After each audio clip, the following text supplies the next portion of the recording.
నమస్తే. నేను పాడబోయే పాట నొట్టు స్వరంలో రెండో గీతం గురుగుహ పద పంకజం. సరి గరి సని దని సరి రి గమ పాప స సరి గరి సని దని సరి రి ని సా స సరి గరి సని దని సరి రి గమ పాప స సరి గరి సని దని సరి రి ని సా స పగ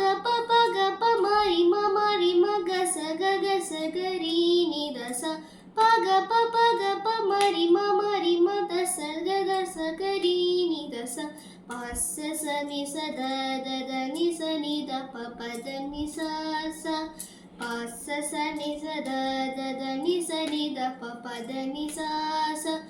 గురుగుహ పద పంకజమతి గుప్త మనిషమాశ్రయే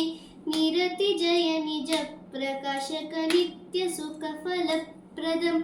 గురుగుహ పద పంకజమతి గుప్త మనిషమాశ్రయే నిరతిశయ నిజ ప్రకాశక నిత్య సుఖ ఫలప్రదం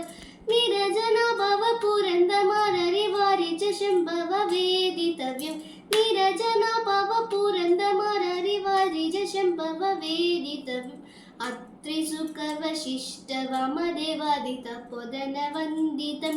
అత్రి సుఖ వశిష్ట వామదేవాదిత పొదన వందితం.